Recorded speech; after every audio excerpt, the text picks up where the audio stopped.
Lots of Agadita today, starting on DAF Zayin Amud Aleph, and as with all Agadita, the depth is only, we're just touching just the simple text, but of course, as you always know, there is tremendous depth and profundity in the words of Chazal that have to be plumbed properly, which we won't have time to do today. Second line of the Gemara, Amar Rabbi Avahu Gadol Yom HaGeshamim Mitchias HaMesim. The day of rain, a day of rainfall, is greater than resurrection, the day of resurrection. Di'ilu tchias hamesim letzadikim v'ilu geshamim bein letzadikim bein l'rishayim. Because after all, resurrection is only a gift that is given to the righteous. The wicked will not be resurrected, but rainfall occurs to both the righteous and the wicked, and so therefore it is manifest of God's tremendous benevolence, because it is something that He graces the entire world with, or an entire region with. Upliga de Rav Yosef, the Amar Rav Yosef, mitoch shehi shekula kitachiyas hamesim kavua b'tchiyas hamesim. That statement of Rabbi, however, or Rabbi Vahu rather, disagrees with Rav Yosef, because Rav Yosef had said that resurrection and rainfall are equal in stature or importance or display of God's might. And that's why they put the bracha of the discussion of rainfall in the bracha of Mechaye Hamesim, because they're equal. So whereas Rabbi Avahu holds that rainfall is superior to resurrection in some way, Rav Yosef holds that they are equal. Amar Rav Yehuda, Gadol Yom HaGeshamim Ki Yom Shenitna Bo Torah. Rav Yehuda says that a day of rainfall is greater than the day that the Torah is given. In other words, I think all of these Gemaras are referring to some kind of manifestation of God's power, or of God's midos, or of His benevolence. Shenemar Yarov Kamatar Likchi Ve'in Lekach El Torah. So we know the pasuk that Moshe Rabbeinu says in Ha'azinu. He says, "May my words come down forcefully like rain." And the word Likchi is for His words. The word Lekach is a code word for Torah. Shenemar Ki Lekach Tov Nasati Lechem Torah Si'al Ta'azovu. Right, the famous pasuk, "Do not forsake my Torah," which is Lekach Tov. So therefore, you see that Moshe Rabbeinu is comparing the words of Torah to rain. So you see that they are equally, they're compared to each other. Rava Amar Yoser Miyom Shenitna Bo Torah Shenemar Yarov Kamatar Likchi Mi Nitla B'mi Havi Amar Katan Nitla B'Gadol. Rava says that a day of rainfall is even greater than the day that the Torah is given. Why? Because the very fact that Moshe compares it to rain. If you're creating an analogy and you're saying A is so amazing that it's like B, so normally you'd say that A is the lesser and B is the greater. You're saying you want to prop up A, so you say therefore it's like B. So therefore, if we're saying that Torah is like rain, so therefore rain is even greater than Torah in that sense. You just said that people are more knowledgeable what rain is, and they didn't know what Torah was, so compared to something that people knew about, rain. Yeah, so I'm looking at it the other way. Obviously, Torah is a greater gift than rain, unless you want to argue that without rain we can't study Torah. No, right? I would say a little different. So let me just finish. Yeah. So what I was suggesting is that it's a question of God's manifestation in the world. The manifestation of Hashem is greater when it rains than the day of giving the Torah, because it's something that all human beings can appreciate and benefit from. Because rain is for the whole world. That's right. That's right. Yeah. Right. Good, Mr. Gruda. Yeah. So Rava raises a contradiction. Ksiv Yarov Kamatar Likchi. So Rava raises a contradiction. It says in one pasuk, "May my words come down forcefully like rain." Uchasiv Tizal Katalim Rasi, and the next part of the pasuk says, "May my words fall down gently like dew." So is it forcefully or gently? So the Gemara answers, "Im Talmud Chacham Hagun hu Katal, Vim Lav or Fehu Kamatar." So the Gemara answers that if he's a proper Talmud Chacham, which means that he's studying Torah for the right reasons and he's focused properly, so then the words of Torah should come down upon him like dew. We should appreciate him and treat him gently like dew. But if not, break him down forcefully like rainfall. And Rashi says the word orfeu, as we'll see in just a minute, means kill him. I don't know that you have to say kill him literally, but it could mean that you have to come down hard on him because he's abusing his Torah study. And we'll elaborate on this in a moment. Tanya Haya Rabbi Bana Omer Kol Ha'osek B'Torah Lishma Toraso Nasas Lo Sam Chaim Shenamar Eitz Chaimim Lachazikim Ba. anyone who studies Torah lishma, for the right reasons, his Torah is an elixir of life. As it says, it is a tree of life for those who hold on to it. Va'omer rif'us ti l'sharecha. So as the pasuk also says in Mishlei, that it shall be healing for your navel. Va'omer kimotzi matzachayim. And it also says, whoever finds me finds life. Okay, so v'chol osek b'Torah shelo lishma nasis lo sam hamavis. And anyone who studies Torah for the wrong reasons, it becomes a poison to him. Shenamar ya'arov kamator lekchi ve'in arifa ela hariga. Because it says, may my words of Torah come down forcefully like rain. And the verb ya'arov means kill. May it kill those who study Torah for the wrong reasons. Shenamar ve'arfu shamesa egla banachal. As it says, by the egla arufa, by the calf whose neck you break in that ceremony. That's the verb that's used to break the calf's neck and to kill it. So Tosfos just points out something very important. It should go without saying, but we'll say it anyway. That when we talk about studying for the right reasons or the wrong reasons, what do we mean? If a person studies Torah because he wants the kavod, or because he's doing it for another kind of personal gain, normally we say, right, la'olam yasok adam b'Torah mitzvah shelo lishma shemitok shelo lishma bo lishma. Normally a person, even if he's doing it for ulterior motives, he should still study Torah, because eventually he'll come around and do it for the right reasons. So Tosfos says, when we talk about a shelo lishmanik over here, we're not talking about a guy who just is doing it for kuvod, right? We're doing it for we're talking about a person who is studying Torah lekanter. What does lekanter mean? He's doing it to provoke. He says like there's an article in the CJN about the first outwardly homosexual Orthodox rabbi, right? That's lekanter. That's a guy who posts his shingles, his credentials as a Torah scholar in order to subvert and distort the Torah, right? So that's the person that this Gemara is referring to. Okay. Yeah, he's doing it because he wants to distort the Torah. Amar le Reb Yirmiyah le Reb Zera. Leisimar listening. So Reb Yirmiyah says to Reb Zera, please Rebbe, teach us something. Amar le chalash liboy v'lo yachilna. So he says, I'm sorry. Operator. Anyone else with the phones? I think they're calling each other. Yeah, right. That's very good. Amar le chalash liboy v'lo yachilna. So he says, my heart is weak. He says, I'm chalashing. I'm feeling shvach, and I'm not able to. So lema mar milsa de agadita.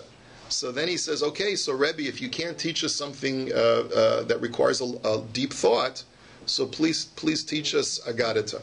So Amar lei hachi Amar Rabbi Yochanan mai dichsiv. So Rabbi Yochanan says, what does the pasuk mean when it says ki ha'adam eitz hasadeh? The Torah talks about the prohibition to destroy fruit trees when you come to make war with the city, and it says, for after all, man is the tree of the field. So v'chi adam eitz sadahu. So what does that mean? Is a man really a tree of a field? So ela mishum dichsiv ki mimenu sochel v'sos lo sichros. Because look, what does the pasuk say? It says you should only eat from the fruit tree, but you should not destroy it. V'chasiv v'sos hashchis v'charata. But there's another type of tree which the Torah says, which is not a fruit-bearing tree, which you're supposed to chop down. So ha'ketzad. So what is this? Why is the analogy made to human beings? The answer is im talmid chacham haganhu mimenu tochel ve'osa lo sichros v'im la v'oso sashchis v'charata. So the answer is that if a person is a worthy talmid chacham, and he's got the proper perspective and the proper attitudes, so then eat from his tree, eat his Torah, and preserve him. Do not harm him. But if he's a Torah scholar with the objective of being destructive, so then don't eat the fruit of his Torah, and also chop him down.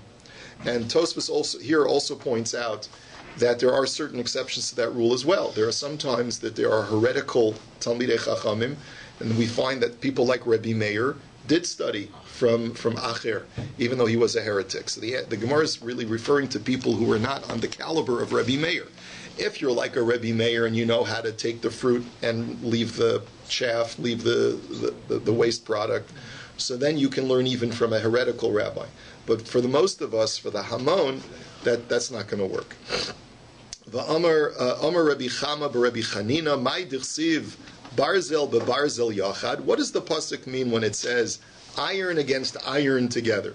So this is Lomar Lecha Ma Barzel Ze Echad Mechaded Es Chavero Av Shnei Talmidei Chachamim Mechaded Ze Ze Bahalacha. It's to tell you, just like one piece of iron against another you can take two pieces of iron and use them to sharpen each other, like two knives.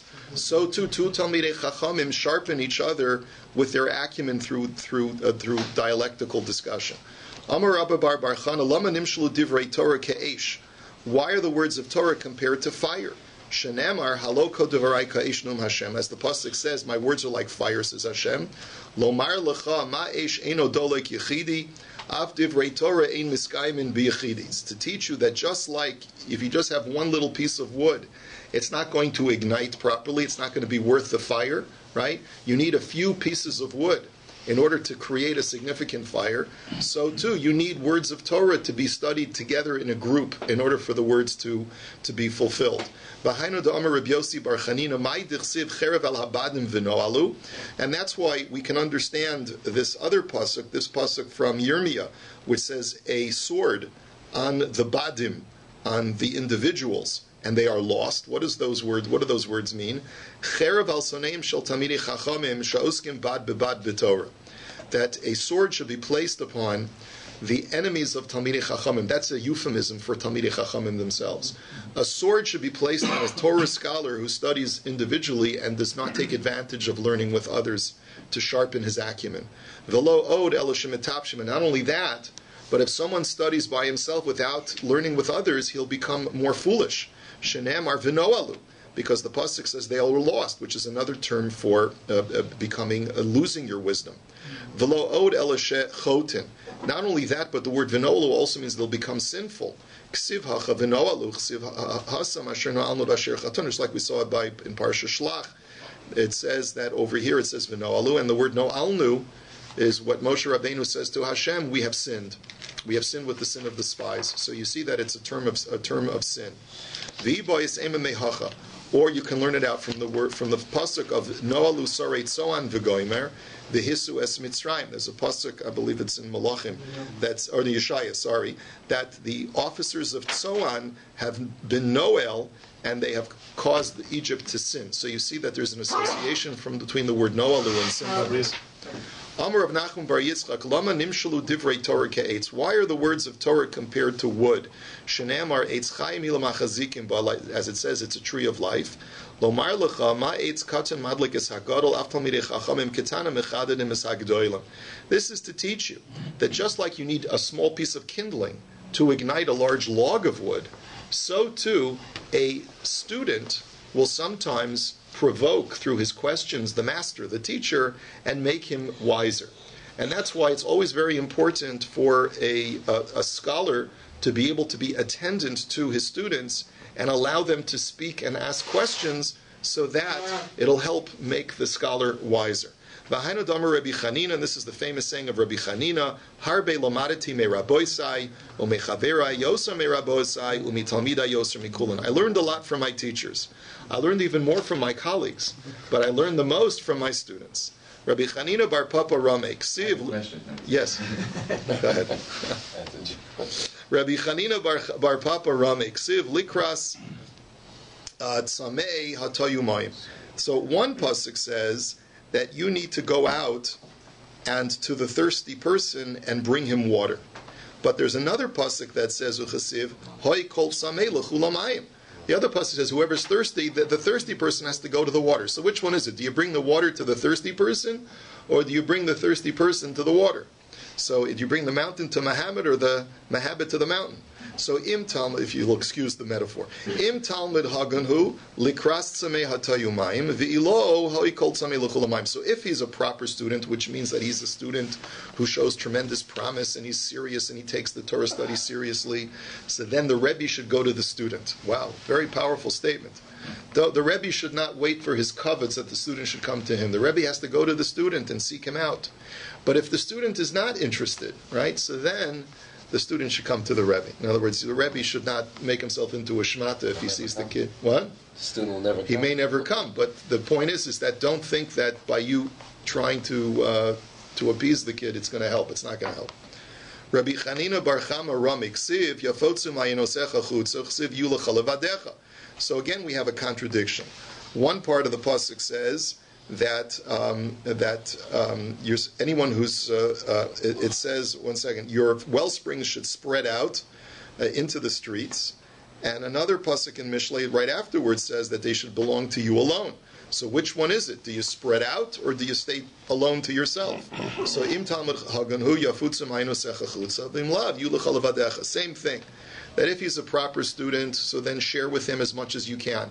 And Rashi, at least one version of Rashi seems to imply, even share with him some of the secrets, mystical secrets of the Torah. But if he's not a worthy student, so then keep it to yourself. There are certain things that you cannot share with people lest they go over to the dark side of the force, right? Amar Rabbi Chanina bar Idi, lama nimshalu divrei Torah l'mayim. Why are words of Torah compared to water? As we just saw, the pasuk compares thirsty people who want to go to water. We're talking about spiritual water of Torah. Lomar lecha ma mayim anichem makam gavoa v'holchem l'makam namoch. Af divrei Torah in miskayin min ela b'misha daito shefela. It's to teach you as follows, that just like water, because of the laws of gravity, always flows from a higher place to a lower place, so too, Torah can only be acquired by people who find themselves in low places, meaning people who humble themselves. Va'amar Rabbi Oshia, lama nimshlu divrei Torah l'shlosha mashkim halalu b'maymu v'yaynu v'chalav. Rabbi Oshia further said, why is the Torah compared to the following three beverages, to water, to wine, and to milk? D'chsiv hay kol tzmei l'chulamayim, d'chsiv l'chu shivru v'yichlu chulu shivru b'lochesav v'lo b'mechir, yain v'chalav. So we saw one pasuk which compares Torah to water. Anyone who's thirsty, go to water. And the other pasuk that we're just quoting now is that go and purchase and eat without paying money for it. Go and acquire wine and milk. And how do you purchase wine and milk without money? Because we're talking about figurative wine and milk, the wine and milk of Torah. So why is Torah compared to wine and milk? Omar lecha mashlosha mashkin halalu ein miskaymin ela bepacha shebekelim af divrei Torah ein miskaymin ela b'misha daito shefela olav. It's to teach you that just like these beverages can only be preserved if they're stored in very cheap earthenware vessels, you try to put them in an expensive vessel, they'll spoil. So too the Torah can only be preserved in someone who makes himself cheap, who feels a sense of lowliness and humility. So Kida Amrle Brati the case of Rabbi Yeshua ben Chananya. So the story is illustrated, the idea is illustrated by the following story. The daughter of the Caesar once was speaking to Rabbi Yeshua ben Chananya, who was a particularly ugly man, is what the import of the story is. That she said, so she said, how can it be that such glorious wisdom that you possess, Rabbi, should be placed in such an ugly vessel? So Amar La, She didn't go to a nice Jewish day school. She wasn't the BAYT Yaakov girl, so she didn't speak so nicely. So Amar La, she wasn't even Jewish. That's right. So Amar La avich rami chamra b'mani de pachra Amar Le ela b'mai near me. So he said to her, let me ask you something, O princess. Does your father, where does he store his wine? In earthenware vessels? She said, what else? It's a very Jewish answer. Amar la atun de chashvisu ramu b'mani dahava b'kaspa. So he said back to her, listen, you people, you Roman dignitaries are so chashuv, you should store your wine in very expensive utensils like gold and silver vessels.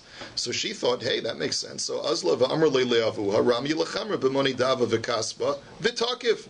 So she says to her father, a wise man told me that we should keep our wine in gold and silver vessels. So he did that, and all the wine spoiled. So asu v'amrulei amar la librate man amar lach hachi. So they went and tell the Caesar that all the wine is spoiled. He turns to his daughter and says, who told you such a crazy idea? Why did I even listen to you? But that's the question. But apparently his daughter spoke with great authority, and he listened to her. So he said to her, who told you such a stupid thing to do? So Amar Le, Rabbi Yeshua ben Chananya.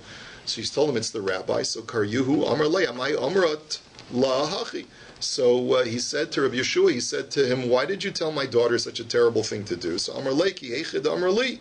So he said, well, look what she said to me. She said you should store things in beautiful vessels. So I told her the same thing. So Amri Lava Ha'ika Shapira de Gamiri. So they said to him, it's not clear who said to who, but I think that's the girsa, is that they said, but how can you say, Rabbi Yoshua, that the Torah only is fulfilled in people who are ugly? Look, there are plenty of handsome people who are Torah scholars. So ihavu sani tfei havu gemiri. So the Gemara says that according to Rabbi Yeshua, if they would be uglier, they would be even greater talmidei chachamim.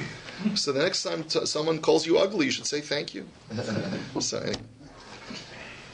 All right. Davar acher. Ma shlosha mashken halalu ein nifsolin ela behesach hadas. Ab divrei Torah ein mishtachin ela behesach hadas. So another explanation as to why the Torah is compared to these three beverages is because just like these beverages need constant supervision in order to be preserved, so too Torah needs constant supervision, constant diligence in order for the Torah to be preserved in your memory and in your heart. And like Rashi explains, because these beverages are so liquidy, they're not viscous like honey or oil. And by honey and oil, if something would fall in from outside, like dust or an insect or something like that, it would rest on the surface and you'd be able to just swoop it off. But these beverages, anything that falls in is going to sink.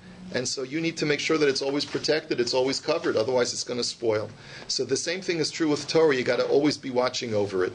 Amar Rabbi Chama b'Rabbi Chanina, Gadol Yom HaGeshamim, Ki Yom Shenivru Shamayim Va'aretz. Going back to our discussion of rainfall, that day of rainfall is as great or is as important as the day of creation, day of creation of heaven and earth. Shenamar, as the pasuk says, Harifu Shamayim Ma'al, this is a pasuk in Yeshaya. He says, let the heavens bring down forcefully from above, Ushechakim Yizlu Tzedek, and let the heavens bring down gently justice. Tiftach eretz v'yifru, let the earth open up and be fruitful. That v'yifru yeshes, and let them be fruitful with salvation. Utzdaka tatzmiach yachad, and let charity sprout forth together. Ani Hashem berasiv, I am Hashem who has created it. So the question is, what is it? So the Gemara says, "Berasim lo namar ela berasiv." It doesn't say that I created the heavens, which would be the plural, but it says I created it, which is the subject is therefore rainfall. So what you see from here is that God is glorifying Himself through not the heavens, but through the rain. Even though the creation of heaven and earth is an amazing thing, but the creation of rainfall is even greater. Amar Rav Oshia, Gadol Yom HaGeshamim Shafilu Yeshua Paravarava Bo Shenemar Tiftach Eretz V'Yifru Yesha. He says, you see also from this pasuk that a day of rainfall is somehow a catalyst for other kinds of good things to happen. In other words, on a day that it rains, it's also a propitious day for other great things to happen. So, and as the pasuk says, Tiftach Eretz V'Yifru Yesha, that if the earth opens up through rainfall, then that will also be a catalyst for other forms of salvation. Amar Rabbi Tanchum Bar Chaniloi. That's why they say, like on the day of Chas and Kala get married, if it rains that day, it's what? He's an usher. He's an usher. That's pedophilia if they say. No, on the wedding collar. An usher? An usher. Nasher means... Oh, a nasher. Yeah. Oh, okay. I thought you said he's an usher at the wedding. No. Okay. A kala is an usher if it rains on her. Yeah, I heard. Right. But anyway, from this Gemara, you say you should say that it's a good siman. It's a good siman. If it rains, it's a good siman for other Yeshuas to happen on that day. So that's why we have this saying that it's a good to siman. Amar Rabbi Tanchum Bar Chaniloi, Ein hageshamim yardim ela im kein nimchalu avonoseim shel Yisrael. Rabbi Tanchum says that when a rainfall is a sign that God has forgiven the Jews for their sins. Shenamar, as it says, and this is a pasuk from Tehillim, Ratzisa Hashem Artzecha Shavta Shavis Yaakov, that Hashem, you have desired your land and you have restored the captivity of Jacob. Nasasa Avon Amecha Kisisa Kol Chatasim Sela. You have borne the sin of your nation and covered up their sins. So you see that rainfall is associated with the forgiveness of sin. Amrle ze'eri mi dihavas l'Ravina. Atun mehacha masnisula, anan mehacha masninula. So this ze'eri says to Ravina, you learn it from that pasuk, we get it from the following pasuk. Ve'ata tishma hashamayim v'salachta lachatas amach. That Shlomo HaMelech, when he's davening at the dedication of the temple, he says, you will listen from heaven and you will forgive your nation. And then later on, in that very same pasuk, it says, v'nosata metar al artzecha, you shall bring rainfall to the land of Israel. Amar Rabbi Tanchum bereida Rabbi Chia ish kfar Akko ein hageshamim ne'etzarim ela im kein nischayvu sanim shel Yisrael kaliyah. That rain is only withheld. This is a sign. If rain is withheld, it's a sign that the Jewish people deserve destruction. Shenamar, as the pasuk says, Tzia gam chom yigzelu meimei shelek, that great heat shall steal away the waters of the snow, sha'ol chato, because they have sinned down to the sha'ol, down to Gehenna. So in other words, there's an association between sin and the water levels being stolen away by the heat. You learn it from that pasuk in Eov, but we learn it from a pasuk in Devarim. It says in Kriya Shema, "V'yatzares hashamayim v'lo yihya matar," that God will withhold the heavens and there will be no rain.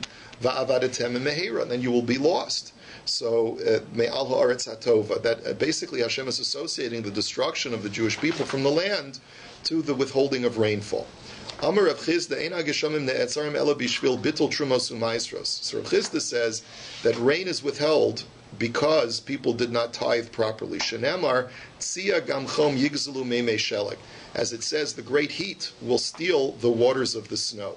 Now, where do you see from that pasuk that it's because people don't tithe? My mashma. So Tana devei Rabbi Yishmael bishvil dvarim shetzivisi eschem biyamos hachama v'lo asisem yigzelu mikem meimei shelek biyamos hageshama. The way you read the pasuk is like this.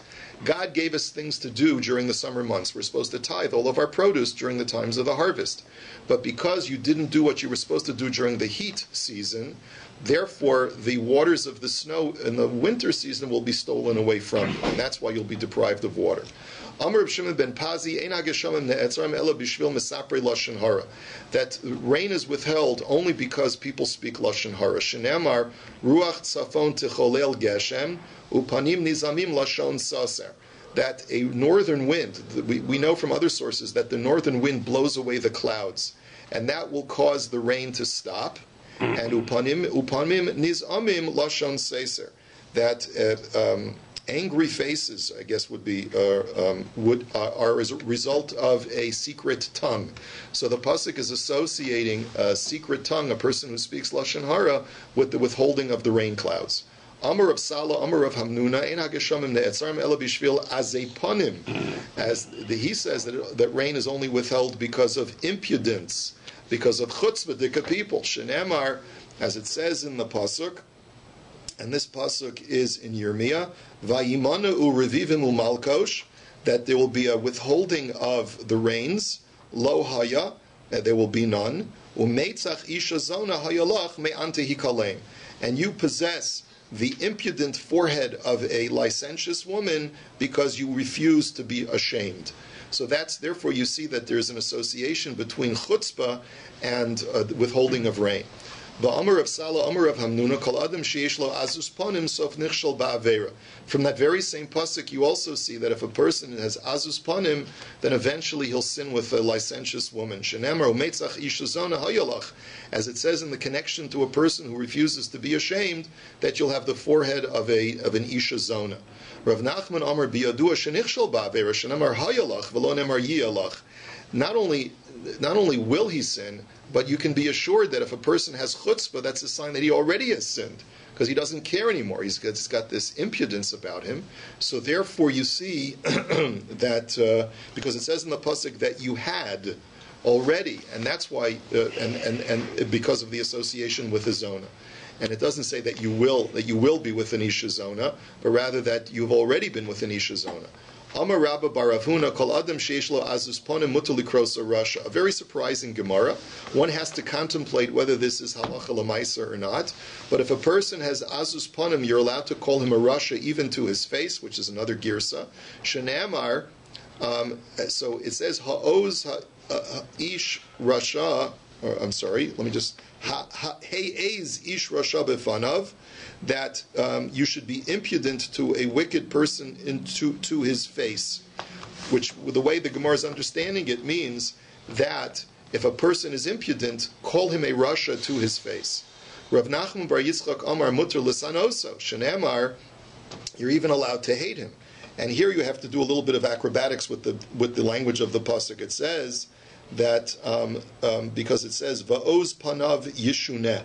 That here we're talking about a wise man, and there the context of the pasuk is speaking complimentary about the strength of the wise man's face shall change, but the way the Gemara reads it is Al Tikri Yeshuneh Ela Yisna. Do not read it as oz panav, but az panav. That if a person is impudent, then yisna, then he should be hated. So, by the way, there's another Gemara that says on the pasuk Kiserech hamorso na'achar rovetz tachas masa'o azov ta'azov lo, that the Torah says that when you see the donkey of your enemy buckling under its load, you have to go and help. So the Gemara says, there's a Tosfos that talks about this. He says, what kind of person are we talking about who you're allowed to hate? You're not allowed to hate any Jew. So, right? So the answer is that there are times when even though he's your brother and you have to love him, but you can hate him at the same time because of his azus panim. And that's what the Torah is talking about. So it's not him you hate, it's his character, the characteristic that he's exhibiting that you hate. I suppose that would be correct. That's what Reb Meir says in Maseches Brachos. Love the sinner, hate the sin. Amar Rav Katina, ein hageshamim ne'etzarim ela bishvil bittul Torah. So Rav Katina says that rain is only withheld because people are failing to study Torah. Shenamar ba'atzaltayim yimach hamekareh, that through laziness the roof caves in. Now Shlomo Melech is just talking in a very mundane way, that you can walk by a lazy person's house and immediately tell which person is lazy and which person is zealous to act. Why? Because a lazy person, you look at his house, it's all dilapidated, he hasn't painted it in years, the roof is caving in, and the lawn is untended. So that's what he's referring to. But the Gemara says you can learn more in this pasuk. Bishvil atzlus shahaya b'Yisrael shel asku b'Torah nasa sanu shel kadosh baruch hu mach. That really the word mikareh, the ceiling, is referring to HaKadosh Baruch Hu. And it is through the laziness of the Jewish people for not studying Torah that Hashem becomes mach, Hashem becomes weak, or Hashem becomes impoverished. Ve'ein mach ela ani, shenamar v'imachu me'arkecha. And the word mach means to be impoverished. As it says that if a person is impoverished, so then you, and it's talking about a halacha of erechim. Ve'ein mekareh el HaKadosh Baruch Hu, and the roof or the ceiling refers to Hashem. Shenemar hamekareh v'amayim aliyosab, as it says that God is the one who puts a ceiling of water in His upper realm. Rav Yosef Omer Mehacha. Rav Yosef says that we know that rain is withheld because of bittul Torah from the following pasuk: Ve'ata lo ra'u or bahir hu b'shechakim v'ruach evra v'titaharein. That it says that now they do not see the or bahir, they do not see the or of brightness that is in the sky because a gusty wind has come and blown it away. So what does this refer to? Ve'ein or el Torah, because the people do not see the or of Torah. Shenamar kiner mitzvah v'Torah or bahir hu b'shechakim. It's going to be bright in the sky. There won't be a cloud in the sky. All the clouds will be blown away. Tana debei Rabbi Yishmael afilu b'shasher rakia nasa behurin lahori talomata ruach evra v'titaharein. He goes even further in the pasuk, and he says that even when the sky becomes behurin, which means becomes speckled with clouds, so that the entire sky is filled with specks of clouds that just ready to bring rainfall, but if the Jewish people don't study Torah, a wind will come and blow it all away and will be denied rain. Amar Rabbi Ami, I have to tell you that in Canada it's very hard for us to relate to these Gemaras about rainfall, because I think what is it? We're the number one country with water. We have the most water in the world, most fresh water in the world, right? Yeah, right. Is in Canada. So it's the one resource that we never have to worry about, Baruch Hashem, in Canada.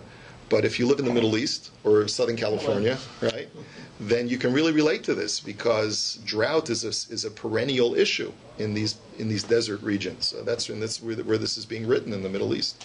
Okay, Amar Rabbi Ami, Ein hageshamim ne'etzarim ela ba'avon gazel. That Rabbi Ami says that rain is only withheld because of the sin of stealing. Shenamar al kapayim kisaor, that it is through the palms that God covers the or. And here the word or contextually means rain. Ba'avon kapayim kiso or, ve'en kapayim elachamas. That through the sin of the palms, which Gemara says refers to violent acts of theft, that's why the or is withheld. Shenamar minachamas asher b'chapeihem, that it says the people of Nineveh did tshuva for the chamas that was in their palms. Ve'ein or elamater, and here the word or refers to rainfall. Shenemar yafitz anan oro, that let the cloud give forth its or, its light. Maita kante, how do you fix the problem if people have committed acts of thievery? Yarbe betfila, so I can't make you give back what you've stolen, but at least I can do my share with prayer. Shenemar vayitzav aleha b'mafgia, as the pasuk says. It's a pasuk in Eov that the last part of the pasuk of Al Kapaim Kisoor, it says afterwards, Vayetzav Aleha b'mafgia, that you give charge to it with a mafgia. Now, what is a mafgia? Mafgia literally means to have a confrontation.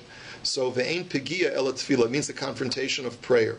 Shenamar va'ata al tispalal ba'ad ha'am hazeh v'gomer va'al tifka bi, as God says to Jeremiah, He says, do not pray for this people, do not confront me, because now is the time for destruction. V'amar Rabbi Ami mai d'chsiv im keha habarzel v'hu lo panim kolkal. So now we have another pasuk. This pasuk is in Koheles, and it says that if the iron is dull and v'hu lo fanim, and it is not to your face, kilkal, perverse. So what is this pasuk referring to? Imra'isa rakia shekeha kabarzel. If you see a sky that has a dull appearance like iron, milahorit talumater. In other words, you see like a certain kind of haze in the sky that is an indication that there's no rain in sight. So what is it for? Bishvil ma'isa hador she'emekul kolam. It's because of the face of the generation, which have become corrupt and have done acts of corrupt acts. Shenamar v'hulo fanim kalkal. So ma'ita kanasan. So how do you rectify this? Yisgabru berachamim. Whatever you can do to do acts of compassion, of mercy, and try to appeal to God's mercy. That's what you should do. Shenamar v'chayalim yagber v'yisron hachsher chochma. That it says in the pasuk further in Koheles, that it says that the soldiers will yigaber, will become mighty, the Yisron Hachsher Chochma, and do an increase of rectification of wisdom. So what that means is rectify your ways, act wisely, and then Hashem will give you greater strength. And Kol Shekenim Huchsharu Masein Mikara, and certainly if you are already acting compassionately and wisely, then that's a good portent for rainfall. Reish Lakish Omar, Imra'isi Talmid Shalimudo Kasha Alav Kabarzel. If you see a student who is having great difficulty studying, such that his studies are hard for him like iron, meaning that he doesn't seem to be able to penetrate, he's constantly getting confused, he's not able to connect the dots of the Mishnayos that he studied, he's constantly faced with contradictions and quandaries. Why is that? Bishvil Mishnaso Sheina Sudura Alav. It's obviously because he does not have it properly organized in his thoughts, in a proper, organized fashion. Shenamar v'hulo fanim kolkal. That the reason for corruption is because it's not in front of his face in an organized way. Mai takante, how does he rectify it? Yarba b'yeshiva. He should sit down and learn in the yeshiva together with his chavrusas, together with all the other b'nei yeshiva, as it says, Shenamar v'chayalim yagber v'yisron achsher chochma, that if he sits down with the other soldiers to give him strength, then that will help him rectify his wisdom. So kol shekeni mishnah susdura lo meikara. So and certainly that's true if his studying is organized for him in the first place. He'll be able to study properly. Ki hadar Reish Lakish av mesader masnisan arboim zimnin keneged mem yom shenitna Torah la'ayla kami de Rabbi Yochanan. As we know that Reish Lakish would organize his studies, his mishnayos 40 times. Corresponding to the 40 days of the Torah was given before he would go before Rabbi Yochanan, because he knew that if I'm not properly prepared when I sit before Rabbi Yochanan, I'm going to get all famished and confused. We'll hold it here for today. Have a wonderful day.